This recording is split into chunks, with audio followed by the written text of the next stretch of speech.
नमस्कार, मैं प्रेरणा। आप देख रहे हैं 24 टीवी इंडिया न्यूज़। सबसे पहले आप सभी को हिंदी दिवस की बहुत बहुत शुभकामनाएं। आज 14 सितंबर है और जैसा कि आपको पता है कि आज के दिन को हिंदी दिवस के रूप में मनाया जाता है। वैसे आपको बता दें कि बदलते वक्त के साथ भाषाओं का महत्व भी काफ़ी बदल गया है। आज के युवा ना कि हिंदी में परफेक्ट है और ना ही इंग्लिश में। हम आपको बताएं कि बदलते दौर में हिंदी के महत्व को समझना मुश्किल होता जा रहा है, क्योंकि आज के युवा आज के यूजुअल ट्रेंड को देखते हुए मिक्सिंग का प्रयोग करते हैं। आप कहें तो मिसलेनियस भाषाओं का इस्तेमाल करते हैं, जिससे कि हिंदी के महत्व में कमी आती जा रही है। लेकिन हमें इस बात को समझना होगा कि बदलते वक्त में जरूरी नहीं है कि हम अपने भाषाओं को भूलते जाएं और हमें हिंदी के गरिमा को बचाने के लिए इस भाषा के महत्व को समझना होगा। तो आइए आपको बताते हैं इस वीडियो में कि क्या है हमारे भाषा हिंदी का महत्व। 14 सितंबर यानी कि मंगलवार को पूरे देश भर में हिंदी दिवस मनाया जाएगा। हमें एक बार फिर से बताने और समझाने की कोशिश की जाएगी कि हिंदी कितना महान है, या फिर हिंदी इतनी महान भाषा क्यों है। हिंदी दिवस ने भारत को दुनिया में एक अलग और खास पहचान दिलाई है। यह जानकर आप गर्व महसूस करेंगे कि हिंदी भाषा विश्व में सबसे अधिक बोली जाने वाली तीसरी भाषा है। हिंदी दिवस को जानने, समझने और बोलने वाले लोग देश के कोने कोने में फैले हुए हैं।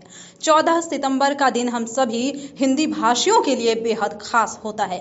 इतना ही नहीं, इस अवसर पर स्कूलों और कार्यालयों में हिंदी को प्रोत्साहन देने के लिए अनेक कार्यक्रम आयोजित किए जाते हैं, जिसमें हिंदी दिवस पर भाषण प्रतियोगिता आयोजित की जाती है। जब हिंदी को राजभाषा के रूप में स्वीकार किया गया, तब देश के प्रथम राष्ट्रपति डॉक्टर राजेंद्र प्रसाद ने हिंदी के प्रति गांधी जी के प्रयासों को याद किया।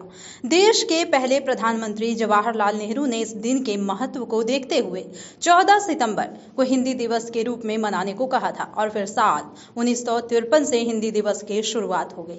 सच कहे तो हिंदी दिवस नाम का दिन एक निश्चित किया जाना ही हिंदी के लिए अभिशाप जैसा बन गया, क्योंकि आज हिंदी साल में सिर्फ एक ही दिन याद आती है। कई दफ्तरों, स्कूलों में इस दिन विशेष के लिए हिंदी में ही कार्य किए जाने की ऐसी प्रतियोगिता या अनिवार्यता रखी जाती है, जैसे कि यह भाषा के गौरव का दिन नहीं बल्कि उसके याद में मनाया जाने वाला श्रद्धांजलि दिवस हो।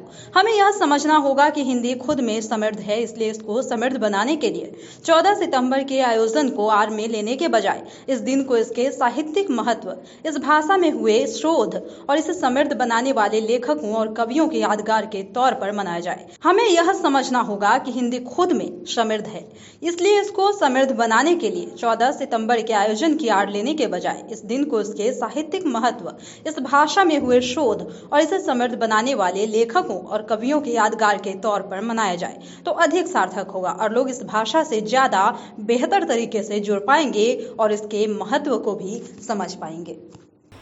तो हमने आपको दिखाया कि किस तरह से हमारे हिंदी भाषा की महत्व खत्म होते जा रही है, लेकिन इसके अस्मिता को हमें ही बचाना होगा। और भी ऐसे ही वीडियो अपडेट्स के लिए देखते रहिए हमारा चैनल 24 टीवी इंडिया न्यूज़।